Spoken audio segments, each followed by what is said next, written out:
नमस्कार, स्वागत है आप सभी का हमारी खास पेशकश इंडिया बोले में। मैं हूं रमेश भट्ट। इंडिया बोले में आज बात करेंगे स्टार्टअप को लेकर।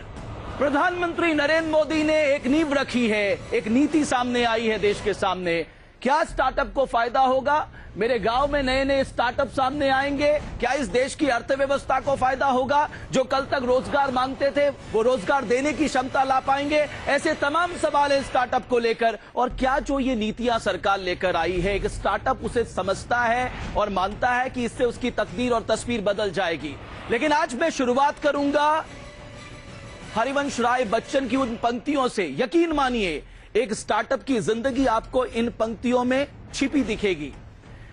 नन्ही चींटी जब दाना लेकर चलती है, चढ़ती दीवारों पर 100 बार फिसलती है। मन का विश्वास रगों में साहस बढ़ता है, चढ़कर गिरना गिरकर चढ़ना ना करता है। आखिर उसकी मेहनत बेकार नहीं होती कभी, कोशिश करने वालों की हार नहीं होती कभी।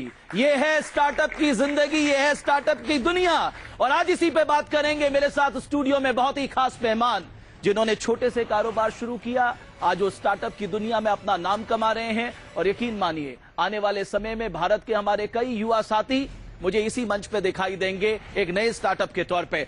मेरे साथ हैं Surabhi Dewra, founder and CEO हैं careerguide.com की। बहुत बहुत स्वागत है आपका। Tushar Mittal, MD and founder CEO studio con ventures से, बहुत बहुत स्वागत है आपका। अमित रमानी साहब, आप MD and founder AWFIS। Raju मोजा साहब, आप फाउंडर हैं tradebusiness.com के। डॉक्टर VH चौहान, प्रकाश ग्रुप से हैं आप। मेरे साथ विकास यादव साहब, आप डायरेक्टर हैं विकास पूल प्राइवेट लिमिटेड के। और सबसे अद्भुत बात, आप सोचिए, एक IITian अगर एक चाय ठेला चलाता हो, चाय वाला प्रधानमंत्री बन सकता है साहब, एक IITian चाय वाला ठेला तो चला सकता है। तो मेरे साथ बहुत ही खास मेहमान, आपका बहुत बहुत स्वागत है। पंकज चाय वाला, बहुत बहुत स्वागत है आपका। और मेरे साथ Mayank Gupta, MD IMT group of college, आप सबका बहुत बहुत स्वागत है। मेरे युवा साथी, यही कल के स्टार्टअप हैं, इसलिए आपके लिए एक बहुत अच्छा अनुभव होगा। आपके सामने जो स्टार्टअप है ना, इन्होंने नीचे से शुरुआत की है, तो आपको ये गुरु मंत्र बता सकते हैं। लेकिन सबसे पहले आइए नजर डालते हैं हमारी इस खास रिपोर्ट पर और उसके बाद चर्चा को आगे बढ़ाएंगे। Startup India, stand up India, इस नारे को बुलंद करने के लिए पीएम नरेंद्र मोदी ने स्टार्टअप कैंपेन की लॉन्चिंग की। 15 अगस्त को लाल किले के प्राचीर से पीएम ने सपने का जिक्र किया था। 5 महीने बाद पीएम ने अपने सपने को पूरा किया और तालियों की गड़गड़ाहट के बीच पीएम ने स्टार्टअप्स के लिए कुछ बड़े ऐलान भी कर दिए। स्टार्टअप्स को अब 3 साल के लिए कोई इनकम टैक्स नहीं देना होगा। स्टार्टअप्स के लिए 10,000 करोड़ रुपए का फंड बनाया जाएगा। 2,500 करोड़ हर साल स्टार्टअप्स के लिए आवंटित होंगे। स्टार्टअप्स को कैपिटल गेन टैक्स में छूट दी जाएगी। स्टार्टअप के लिए 90 दिन के भीतर एग्जिट करने का रास्ता खुला रहेगा। पेटेंट एप्लीकेशन फीस में 80% की छूट दी जाएगी। इनोवेशन पर स्टार्टअप को राष्ट्रीय पुरस्कार से सम्मानित किया जाएगा। सरकार ये करेगी तो ये होगा, सरकार ये करेगी तो ये होगा। मेरी सोच थोड़ी अलग है। मेरी सोच है सरकार ये न करेगी तो इतना सारा होगा। पीएम के इस ऐलान पर स्टार्टअप उद्यमियों की तरफ से सकारात्मक प्रतिक्रिया भी आई है। इससे पहले तक सिर्फ काफी इंटेंट दिखा रहे थे सरकार से, लेकिन आज जो हुआ है कि सिर्फ इंटेंट नहीं है, एक्चुअल एक्शन में भी दिख रहा है। कंपनी को एक दिन में शुरुआत करने की योजना, उसके साथ साथ जितनी अनवांटेड टाइम वेस्ट होती थी हमारी कि लॉयर से बात कीजिए, पेटेंट्स फाइल कीजिए, उन सारी चीजों की सिरदर्दी हटाने की योजनाएं आई हैं। मेरे लिए उन छोटों से ज्यादा ये इम्पोर्टेंट है। कोई अफसर नहीं आएगा 3 साल तक, ये मेरे हिसाब से बहुत ही इम्पोर्टेंट चीज होगी जब स्टार्टअप्स एस्टैब्लिश होती हैं। मोदी सरकार के सामने सबसे बड़ी चुनौती जॉब ग्रोथ की है। रोजगार पैदा करने के लिए मेक इन इंडिया कैंपेन की शुरुआत की गई है। स्टार्टअप इंडिया भी इस कैंपेन का हिस्सा है। मधुरेंद्र कुमार के साथ पुलकित नागर, न्यूज नेशन, दिल्ली। और हम एक नारा देते हैं, start in India, stay in India, क्योंकि ज्यादातर लोग डोमिसाइल हो जाते हैं। ये भी हमारे लिए एक चैलेंज है। और सबसे ज्यादा जरूरी है वुमेन एंटरप्रेन्योर, वुमेन स्टार्टअप। इसलिए शुरुआत हम करेंगे सुरभि से। सुरभि, आपको लगता है इस पॉलिसी के बाद वुमेन एंटरप्रेन्योर या वुमेन स्टार्टअप ज्यादा आएंगी? इस पॉलिसी के बाद सबसे इम्पोर्टेंट थिंग है कि स्टार्टअप वर्ड को एक क्रेडिबिलिटी मिलेगी। मुझे याद है जब 3 साल पहले जब मैंने शुरू किया था और जब अपने घर वालों को बोला था स्टार्टअप, एक क्वेश्चन मार्क था चेहरे पे, ये स्टार्टअप होता क्या है, यू नो, बहुत बड़ा क्वेश्चन मार्क था। जब एक इतना बड़ा प्लेटफॉर्म विज्ञान भवन में मोदी जी नेशनल टीवी पे बोल रहे हैं स्टार्टअप वर्ड, तो बहुत इंपॉर्टेंट है कि घर के छोटे छोटे लोग या गांव के छोटे छोटे लोग को ये समझ में आए स्टार्टअप क्या है, हायरिंग चैलेंजेस या स्टार्टअप करने का एक सपना, हाँ ये बहुत इजी हो जाता है। और रही बात क्वेश्चन वुमेन एंटरप्रेन्योर की, यस डेफिनेटली, यू नो, एक एस्पिरेशन जगाना सबसे बड़ी चीज है और स्टार्टअप के पास सबसे इंपॉर्टेंट चीज होता है एक मोटिवेशन, यू नो। सो ये पूरा का पूरा कैंपेन एक तरीके से पूरा तो मोटिवेट आपको लगता है प्रधानमंत्री ने जगाया है भारत के युवाओं को कि आप में वो क्षमता है करने की? बिल्कुल बिल्कुल, बहुत इंपॉर्टेंट है ये मोटिवेशन होना, हर लोगों को बुलाना। एंड मैं नहीं कहूंगी वुमेन एंटरप्रेन्योर, मैं कहूंगी पूरी युवाएं, यू नो। मेरे साथ आप सोचिए, प्रधानमंत्री ने कहा चाय वाला प्रधानमंत्री बन सकता है, आईआईटी वाला चाय बेच रहा है। तो पंकज, आपको क्यों लगा कि साहब ये ज्यादा आपके लिए मुफीद है? आप तो करोड़ों रुपए की नौकरी कर सकते थे, क्यों आपको लगा आपको इसकी शुरुआत करनी चाहिए? तो मेरे को बेसिकली ये रियलाइज हुआ, आप एक देखो, एक एंटरप्रेन्योर क्या होता है, वो एक प्रॉब्लम को आइडेंटिफाई करता है, उसके लिए एक सॉल्यूशन क्रिएट करता है, उसको लिंक करता है एक कमर्शियल वायबिलिटी बिजनेस से। जी। तो आई रियलाइज, मुझे ये लगा कि चाय इंडिया में बहुत बड़ा बिजनेस है, बहुत अनऑर्गेनाइज है, it's a $1 billion market in India, और अगर उसको सही ऑर्गेनाइज तरीके से किया जाए तो बहुत बड़ी अपॉर्चुनिटी है जिसको मैंने परस्यू करने की कोशिश की। बहुत बढ़िया। तुषार, अब मैं आपसे समझना चाहूंगा, आज देश को सबसे ज्यादा अगर स्टार्टअप्स कहीं से चाहिए, वो रूरल सेक्टर से चाहिए, ग्रामीण क्षेत्र से चाहिए। क्या इन पॉलिसी में रूरल सेक्टर के स्टार्टअप्स के लिए भी बहुत कुछ है? तो रमेश, बेसिक जो मैसेज प्रधानमंत्री जी ने जब दिया है, मतलब स्टार्टअप्स पहले से आई थिंक 2005-2006 से लोगों ने अपने नए आइडियाज के ऊपर काम करना स्टार्ट किया, and last 3 years we are seeing successful startup, successful companies, you know, and media, everybody is covering those startup, so that's why it is in limelight. But after this initiative of प्रधानमंत्री जी, ये जो wave है ना, ये काफी दूर तक जाएगी, गांव तक माहौल जाएगी। क्रिएट हो रहा है, बहुत एक माहौल क्रिएट होगा। माहौल क्रिएट होने के बाद जो मैं बार बार, because I come from a rural background and I always say it is very difficult to reach Delhi और मुंबई और हैदराबाद और आप तो दिल्ली पहुंचे ना, आपने तो अपना वहां पहुंचने कितना का कारोबार है आपका सालाना? अभी सर इस साल हम लोग करीबन 120-125 करोड़ रुपए का हमारा बहुत टर्नओवर बढ़िया। है। आप तो तुषार साहब के लिए ताली बजा सकते हैं, ग्रामीण क्षेत्र से आकर आपने यहां पर किया है। मोजा साहब, मैं आपसे समझना चाहूंगा, साहब आपने भी अपना स्टार्टअप शुरू किया, ये जो प्रधानमंत्री कह रहे हैं कि साहब आप सोशल थीम अपनी रखिए, सोशल सेक्टर में आप कैसे कंट्रीब्यूट कर सकते हैं। साहब अपनी जिंदगी तो हर कोई चलाता है, हम देश के लिए क्या कर सकते हैं, अपने समाज के लिए क्या कर सकते हैं? आपको लगता है कि यंग स्टार्टअप्स को इस थीम पे ज्यादा सोचना चाहिए? मुझे लगता है कि स्टार्टिंग जब से हम एक इंडिया में माइक्रो फाइनेंस का कॉन्सेप्ट शुरू हुआ, तब से लोगों ने सोशल एंटरप्रेन्योरशिप, जिसे हम सोशल एंटरप्रेन्योरशिप कहते हैं, सोशल एंटरप्रेन्योरशिप के बारे में सोचा। अब सवाल ये उठता है कि साहब ज्यादातर जब बिजनेस शुरू करते हैं ना, ये उद्योगपति भी चाहते हैं कि साहब हमें बेनिफिट क्या होगा, सरकार अपनी तरफ से क्या क्या देगी। ये जो बातें कही गई हैं साहब, प्रॉफिट में आपको 3 साल इनकम टैक्स नहीं देना होगा, जब आप पेटेंट के लिए जाएंगे रजिस्ट्रेशन के दौरान 80% फीस आपको नहीं देनी होगी, आईपीआर रजिस्ट्रेशन स्कीम लेकर आएंगे, और भी कई सुविधाएं कही गई हैं। आपको लगता है एक यंग स्टार्टअप को ये अपनी ओर आकर्षित करेगी? बिल्कुल करेगी। आई मीन आज की डेट में लास्ट 3 सालों में there are about 10 unicorns that have come in India without having any, कोई भी इंसेंटिव के बिना, कोई भी प्रोत्साहन सरकार के बिना। जब इतनी प्रोग्रेस हुई है, तो अगर इन 10 स्कीमों में से 5 भी सक्सेसफुल हो जाती हैं, तो ये उम्मीद है कि युवा पीढ़ी को आगे बढ़ाएगी और प्रोत्साहन देगी कि उससे भी बड़ा काम करें। और आज 10 यूनिकॉर्न्स हैं, कल 100 यूनिकॉर्न्स हों। चौहान साहब, आप प्रकाश ग्रुप के मालिक हैं। चौहान साहब, आपको लगता है कि साहब इस देश में जब हम पॉलिसी के बारे में सुनते हैं ना, हमारे कानों को बड़ा अच्छा लगता है, हम समझते हैं कि साहब इससे बढ़िया इस दुनिया में तो कोई पॉलिसी नहीं है। आपको लगता है कि प्राइम मिनिस्टर मोदी को सबसे ज्यादा ध्यान देना होगा कि हूबहू इस पॉलिसी को जमीन पे इंप्लीमेंट कराएं? देखिए, जैसे जहां तक स्कीम्स का संबंध है और प्राइम मिनिस्टर मोदी जी के इंटेंशन पर कोई डाउट नहीं किया जा सकता, और डेफिनेटली हम सब एक्सपेक्ट करते हैं कि वो देश के लिए एक अच्छा काम कर रहे हैं और करेंगे। लेकिन मेरे जो एप्रीहेंशन है, और ये स्टार्टअप्स हमेशा होते रहे हैं, हाँ बिल्कुल, ऐसा नहीं है कि स्टार्टअप्स नहीं हुए। मैं आज ही मॉर्निंग में न्यूज़पेपर में पढ़ रहा था कि डब्बो वालों ने बॉम्बे में, long back it started in 1890, with 100 packs. सब वो तो मुंबई की इकोनॉमी चलाते हैं आजकल। सुनिए, मैं यही कहना चाह रहा हूं, तो हमेशा इस सोसाइटी ने स्टार्टअप करने वाले दिए हैं। डेफिनेटली अगर इन्होंने एक शेप इसको दिया है और उसके लिए इंसेंटिव्स उन्होंने डिक्लेयर किए हैं, तो डेफिनेटली इससे एक और क्रांति आएगी। लेकिन सर, हमारे लिए चैलेंज ये है ना कि हमारे पास 35 साल से कम उम्र की 35 करोड़ की युवा आबादी है साहब। इन्हें कहीं ना, यादव साहब, कहीं ना कहीं तो इन्हें एम्प्लॉयमेंट देना होगा। अब साहब, अगर यादव साहब खुद एम्प्लॉयमेंट कर लें और 5 लोगों को और दें तो इस देश की कुछ तो समस्या का समाधान होगा। यादव साहब। Yes Ramesh, I completely agree with you. मैं आपकी बात के साथ सहमत हूं। मैं खुद मेजर स्टार्टअप का हिस्सा हूं जो कि मैन्युफैक्चरिंग में है, इसलिए हो सकता है ग्लैमरस कभी उसको रिफ्लेक्शन ना मिली हो मीडिया में। बट मुझे इस बात से बहुत खुशी होती है कि आज की तारीख में मैं करीब 40 लोगों को एक नए बिजनेस के तहत उन्हें एम्प्लॉयमेंट देता हूं। और मयंक गुप्ता साहब, आपको लगता है कि स्कूल टाइम से ही हमें ये सोच अब डालनी होगी?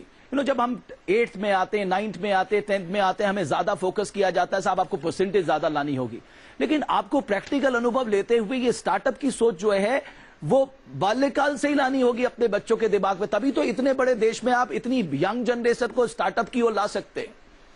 रमेश, ये फैक्ट है कि आज हमारे देश के अंदर टैलेंट बहुत है। हमारे युवा ऑल ओवर वर्ल्ड फैले हुए हैं और अच्छा काम पूरे वर्ल्ड में कर रहे हैं। आवश्यकता है तो उस टैलेंट को निखारने की।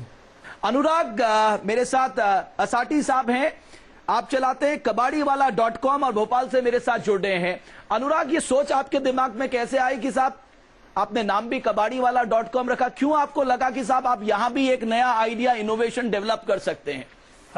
क्योंकि सर, जैसे कि हमने देखा है कि हमारे घर में जो कबाड़ इकट्ठा होता है, क्योंकि आपने देखा होगा ई-कॉमर्स में काफी कुछ हो चुका है, लेकिन जो वेस्ट है, स्क्रैप है, उसकी तरफ कोई ध्यान नहीं देता है जी। कोई भी सेक्टर में, जो भी पूरा सेक्टर अनऑर्गेनाइज्ड है, इसको ऑर्गेनाइज करने के लिए हमने स्टेप लिया है जी। ये पूरा सेक्टर जो कि वेस्ट और स्क्रैप से मतलब कोई वेस्ट की वैल्यू नहीं करता है, स्क्रैप की कोई वैल्यू नहीं करता है, जबकि स्क्रैप भी एक वैल्यू है। अगर हम उसको सही तरीके से अगर रिसाइकलिंग तक नहीं पहुंचा पा रहे हैं तो हमारे रिसोर्स उसमें बहुत वेस्ट होता है। जैसे इलेक्ट्रिसिटी क्या बनाया जाते हैं, तो कहीं ना कहीं ये हमारी लाइफ को अफेक्ट करता है। अगर हम वेस्ट और स्क्रैप को अगर सीरियस जी, हम अभी तक हम सर 10,000 से ज्यादा पेड़ बचा चुके हैं।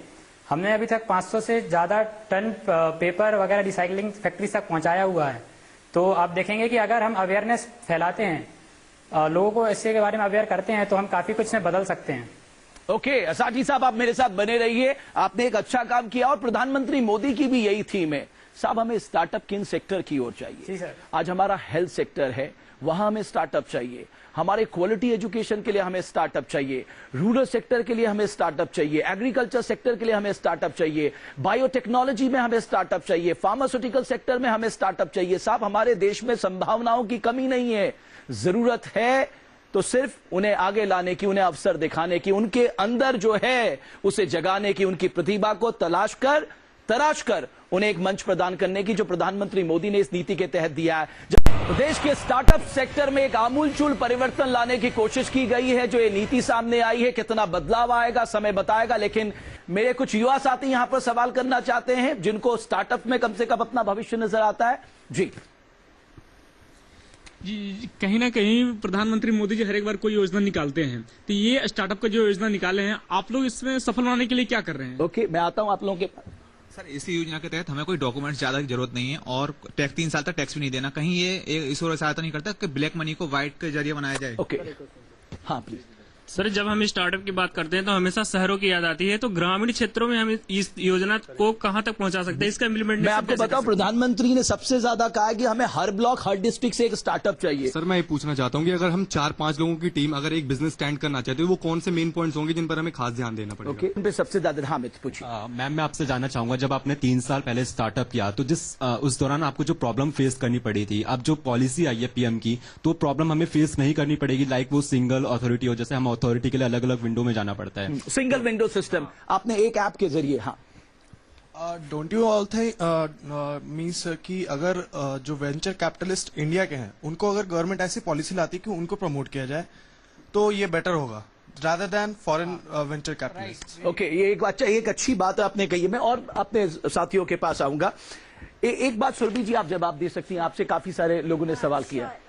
एक क्वेश्चन था कि एजुकेशन सिस्टम में क्या चेंज लाया जाए। तो सबसे पहले आई थिंक थियोरी से ज्यादा प्रैक्टिकल की तरफ ध्यान देना, प्रमोट करो अपने स्कूल में अपने भाई बहनों को, खुद को जाके वर्क ट्रेनिंग्स लेने की राइट फ्रॉम बिगनिंग।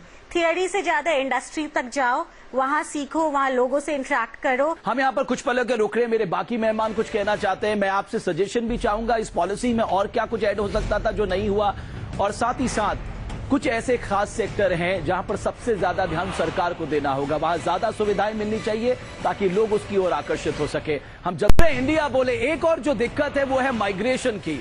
ज्यादातर जो स्टार्टअप शुरुआत करते हैं, जो 2014 का आंकड़ा मेरे पास है, 54% डोमिसाइल ओवरसीज, और कहा यह जा रहा है कि 2015 में ये 75% तक पहुंच गया। लेकिन सवाल यह है क्या 2016 या 27 में ये रुकेगा माइग्रेशन? क्योंकि start in India, stay in India, ताकि हमारे लोगों को फायदा हो। एक रिपोर्ट के जरिए देखने की कोशिश करते हैं दरअसल स्टार्टअप पे हुआ क्या है, उसके बाद अपने मेहमानों के पास चलेंगे। हिंदुस्तान स्टार्टअप की तरफ तेजी से कदम बढ़ा रहा है। साल दर साल भारत में स्टार्टअप बिजनेस तरक्की के आसमान पर है। लाखों रुपए से शुरू किया गया स्टार्टअप आज करोड़ों का कारोबार कर रहा है। कुछ ही सालों के भीतर देश में छोटे छोटे बिजनेस आइडिया बड़ी कंपनी का रूप ले चुके हैं, जिसमें आज हजारों लोग काम कर रहे हैं। स्टार्टअप की रेस में बेंगलुरु, मुंबई, दिल्ली जैसे बड़े शहर सबसे आगे हैं। यहाँ हर साल कई स्टार्टअप मार्केट में उतरते हैं, तो स्टार्टअप का आइडिया लॉन्च होने के लिए तैयार बैठा है। आज भारत दुनिया के साथ कदम से कदम मिलाकर चलने को तैयार है। पिछले 5 साल में हिंदुस्तान में स्टार्टअप की संख्या 100 गुना हो गई है। साल 2010 में देश में 480 स्टार्टअप थे, जिसके बाद धीरे धीरे लोगों ने स्टार्टअप की तरफ कदम बढ़ाया। साल 2011 में इनकी संख्या 552, 2012 में 595, 2013 में 680, 2014 में 805 तक स्टार्टअप की संख्या पहुंच गई। लेकिन 2015 में नेस्कॉम की रिपोर्ट के मुताबिक स्टार्टअप की संख्या 4200 तक पहुंच गई, और अगले 10 साल में इसके 10,000 को पार करने की पूरी संभावना है। हिंदुस्तान का मार्केट छोटे बिजनेस आइडिया पर काम करने लगा है, जिसकी एक बड़ी वजह है कि किसी और एरिया की तुलना में सबसे तेजी से कामयाबी यही मिल रही है। 2015 तक स्टार्टअप में निवेश का आंकड़ा $9 अरब तक पहुंच गया है। मौजूदा समय में सबसे ज्यादा स्टार्टअप बेंगलुरु में है। बेंगलुरु में 26% स्टार्टअप काम कर रहे हैं, जबकि 23% स्टार्टअप दिल्ली NCR में मौजूद हैं। इसके अलावा 17% स्टार्टअप मुंबई में है। चेन्नई और हैदराबाद स्टार्टअप की रेस में थोड़ा पीछे है। यहाँ 6% ही स्टार्टअप सक्रिय हैं। नेस्कॉम के मुताबिक भारत का स्टार्टअप इकोसिस्टम दुनिया में 5वें नंबर पर आता है, जहाँ हर साल हजारों लोगों को रोजगार मिलता है। 2015 में स्टार्टअप बिजनेस ने करीब 80,000 लोगों को नौकरियां दी हैं। नेस्कॉम की रिपोर्ट के मुताबिक 2020 तक स्टार्टअप में 2.5 लाख से ज्यादा लोगों के लिए रोजगार के अवसर पैदा होंगे। Team news nation. तो हमारे साथ बुनियादी दिक्कत क्या है कि हमारे यहाँ FDI भी दुनिया से जो आता है वो शहरों में ही आता है, स्टार्टअप भी हमें शहरों से ही दिखाई दे रहे हैं। तो अब हमें रूरल सेक्टर की ओर फोकस करना होगा। लेकिन रमानी साहब, माइग्रेशन एक बहुत बड़ी दिक्कत है, इसको आपको लगता है इस पॉलिसी के बाद कम से कम ये रुकेगा? बिल्कुल, I think the reason migration था बिकॉज यहाँ पे regulations were very against the startups in terms of listing, या उनके फंड्स जो आ रहे थे बाहर से वर्सेस अगर आप इंडिया से रेज करते हैं उसके बीच में डिस्पैरिटी थी। तो आई थिंक इस पॉलिसी से there is clear intention of the government के they want startups to stay here, grow here and stay here for ever. So clearly that's the focus, और उस हिसाब से मुझे लगता है कि इस पॉलिसी से बहुत फर्क आएगा and the startups will stay in India. Okay, venture capital को लेकर आपको सवाल करना, मुर्जा साहब आप जवाब देना चाहते हैं? जो ये डोमिसाइल की बात है, वो जो कंपनियां प्राइमरली फ्रॉम टैक्सेशन पर्पज से जाती थी, because there were lot of confuse chaos about taxation. हमारे यहाँ पर है, हमारे पे है, और इस पॉलिसी से इस पॉलिसी से टैक्सेशन के ऊपर कोई प्रभाव नहीं पड़ेगा। जो ये यहाँ पे प्रॉब्लम्स है वो एग्जिस्टिंग रहेंगी, तो people will still prefer to go out of India. जैसे मुझे 2-3 आप गिनाइए ना, क्या क्या प्रॉब्लम्स है? सबसे बड़ी प्रॉब्लम है आपका जो फॉर एग्जाम्पल जो कैपिटल गेन्स है, जो कैपिटल गेन्स का टैक्सेशन है, वो आपको इंडिया में अगर आप यहाँ पे करते हैं तो उसको वो ही हैज टू पे tax here. While as if he goes in Singapore. Okay, Tushar.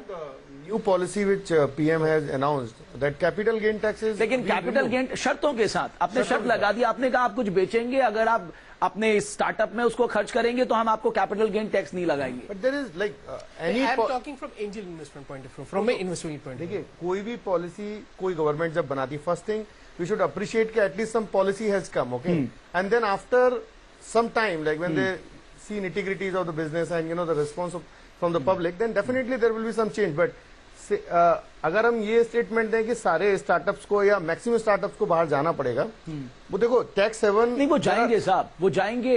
देखिए टैक्सेशन एक बहुत इंपॉर्टेंट पार्ट है. अगर आपकी क्लैरिटी नहीं होगी टैक्सेशन में, चाहे कोई भी व्यक्ति वो यहां नहीं रुकना पसंद करेगा साहब.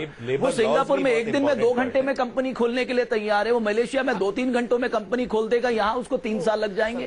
सरकार इस अगर हम देखें, मतलब अभी we are all hopeful like as मैंने लास्ट टाइम भी एक बार जब हम बात कर रहे थे कि जीएसटी अगर इंडिया में अगर आ जाता है तो उसकी वजह से जो different registration, I think we are okay. आप कह रहे हैं जीएसटी बहुत कुछ सॉल्व कर देगा, बहुत कुछ सॉल्व कर देगा. ओके, चौहान साहब एग्जांपल दे सकते हैं. रिट्रोस्पेक्टिव टैक्स के लिए जेटली साहब ने बहुत लिखा. अब तो वो ब्लॉग उन्होंने हटा दिया. अभी तो हो गया ना, वोडाफोन को छोड़ा ना. नहीं हुआ ना, उन्होंने बोला कोर्ट पे अपील तो नहीं की ना सरकार ने. See that's still the investors are still very sceptical. Sir मैं एक बात कहूंगा कि मैं उसको हटा देना चाहिए पक्ष के खिलाफ नहीं जा रहा हूं, लेकिन अगर आप टैक्स चुराएंगे तो कहीं ना कहीं आपको रेट्रोस्पेक्टिव का सामना करना पड़ेगा. ये देश कम से कम टैक्स चोरी का एक हेवन तो नहीं बन सकता, ये भी हमें ध्यान रखना होगा. बनना भी नहीं चाहिए, ये होना भी नहीं चाहिए. मैं आपको बताऊं, मैं आपको एक छोटी सी बात बता रहा हूं.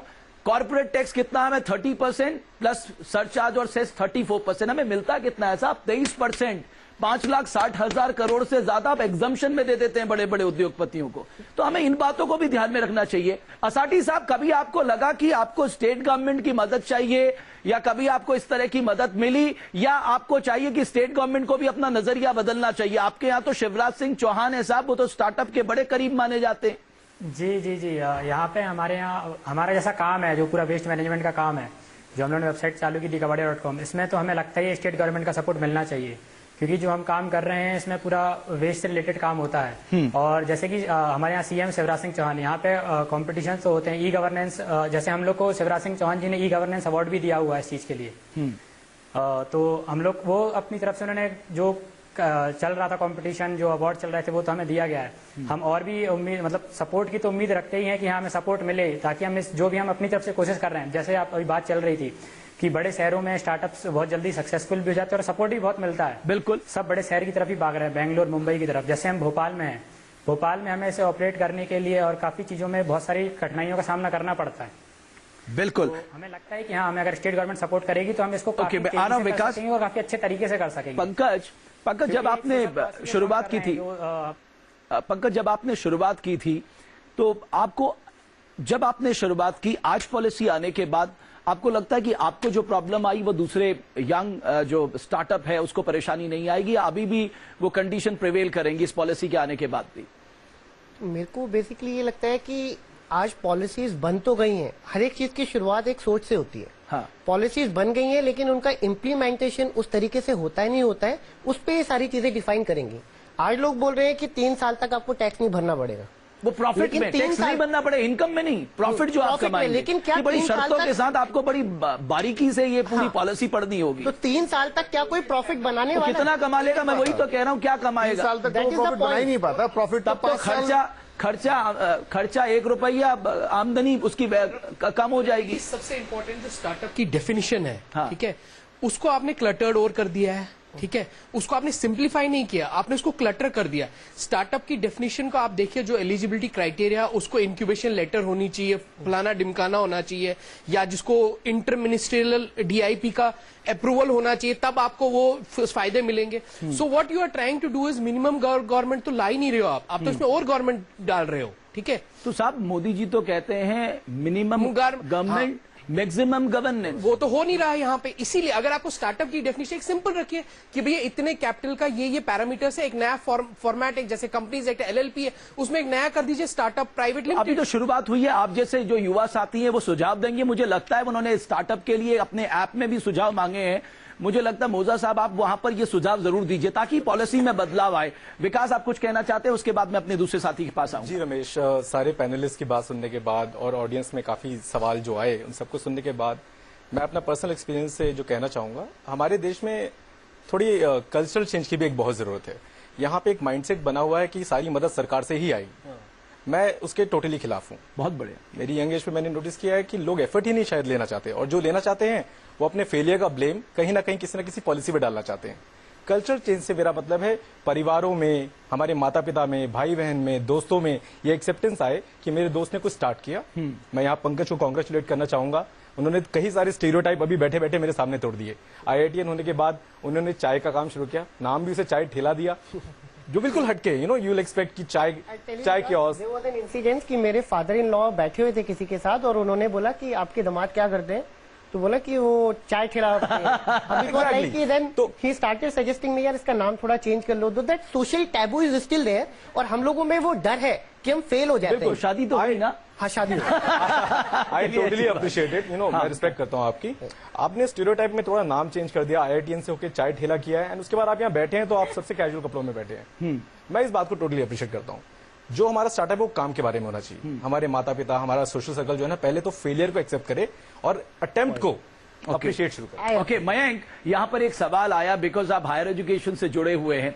आपको नहीं लगता आप लोग भी शुरुआत करिए साहब, ऐसा करिकुलम होना चाहिए, हम अपने बच्चों को ऐसी एजुकेशन दे साहब, उसके दिमाग में एक एंटरप्रेन्योर्स का ख्याल आना चाहिए। मुझे याद है 2003 में अटल बिहारी वाजपेयी ने इस देश के युवाओं को कहा था कि अब आप सरकारी नौकरी के चक्कर में ज्यादा चक्कर मत लगाइए, खुद से अपने आप को तैयार करिए। और ये आज एक शुरुआत हो सकती, तब नहीं हुई 2003 में साहब, 2016 से कर लेंगे।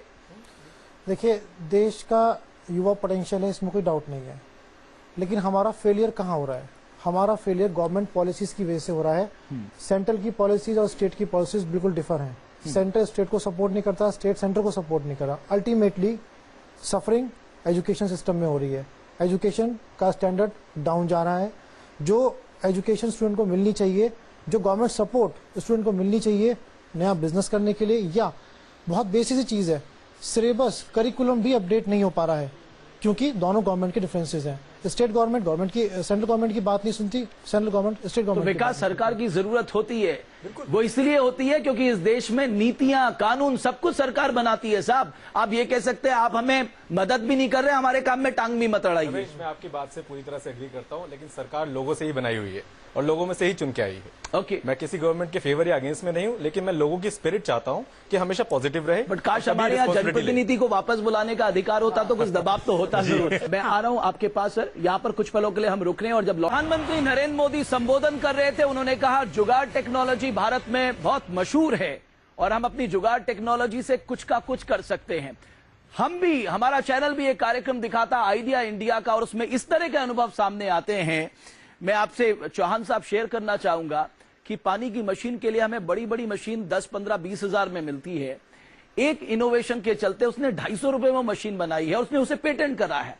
आपको लगता है इस तरह के लोगों को, जिस तरह की जुगाड़ टेक्नोलॉजी में काम करते हैं, उन्हें आइडेंटिफाई करके उन्हें आगे बढ़ाना चाहिए?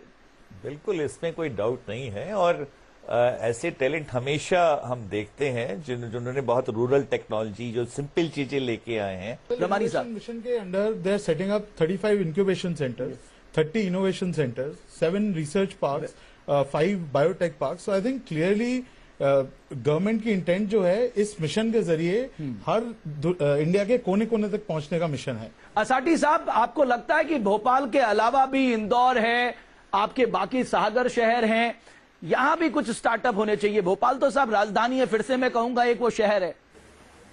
जी, मैं खुद दमोह से हूं सर, और मैं भी एक छोटे से शहर से हूं। तो हम लोग को स्टार्टअप्स तो अभी भी हो रहे हैं सर, पहले भी होते थे। एंटरप्रेन्योर्स पहले भी थे, ऐसा नहीं है कि पहले नहीं थे, बट अब उन्हें एक पहचान मिल गई है। जब देश के PM ये अनाउंस करते हैं startup India, stand up India, तो उसको अब लोग सीरियसली लेने लगते हैं। बिल्कुल, अब वो पहचान बन जाती है, क्योंकि ये सर आपकी पहचान है, तभी तो आप इस मंच में आज मौजूद हैं। तो वो पहले भी हो रहे थे, आज भी हो रहे हैं, लेकिन अब उन्हें एक पहचान मिल गई है। ओके, बिल्कुल पंकज, मैं बहुत संक्षेप में आप लोगों से समझना चाहता हूं कि ज्यादातर लोग सोचते हैं कि साहब हमें विदेशों में जाके ज्यादा मेहनत होगी, आपके पास भी ये विकल्प था। आप हमारे युवा साथियों से कुछ कहना चाहेंगे? तो मुझे लगता है कि आप कोई बिजनेस अपॉर्चुनिटी जो देख रहे हो, India is a very big market today, इतनी सारी अपॉर्चुनिटीज है कि अगर हम उसको सही तरीके से करें तो we can create a very good business inside India itself. So I think we should focus on that part. बाहर जाना और बाहर के देशों के लिए, लोगों के लिए काम करने से बेटर है कि हम अपने देश के लिए कुछ अपने देश करें। की सेवा करें साहब, अपनी माटी की सेवा करें। मैं बहुत संक्षेप में आपके सुझाव। देखिए, सबसे मेन पॉइंट ये है, जैसा कि पंकज जी ने भी कहा, कि हम विदेश में जाके क्यों हम दूसरों की सेवा करें, क्यों उनके लिए कमाएं जब हमारे पास टैलेंट है। हम अपने टैलेंट को निखारें, अपने स्टूडेंट्स को फैसिलिटी प्रोवाइड करें, वो लोग सब कुछ करने में सक्षम है और हमारा देश और ज्यादा युवाओं से ज्यादा टैलेंटेड है, ज्यादा ब्रेन हमारे पास है, सिर्फ उसे पहचानने साहब हमारे ही ब्रेन दुनिया चला रहे हैं। अगर आज आप देखेंगे ये भारत के ही ब्रेन है जो दुनिया चला रहे हैं। आप दुनिया के किसी भी जगह पे आप देख लीजिए, फेसबुक, माइक्रोसॉफ्ट, जहां भी आप चलिए। सुरभि में आखिरी कमेंट आपसे चाहूंगा, फिर यादव साहब बहुत संक्षेप। बिल्कुल, मुझे लगता है ये बहुत अच्छा इनिशिएटिव लिया गया है एंड राइटली पुट की है ना।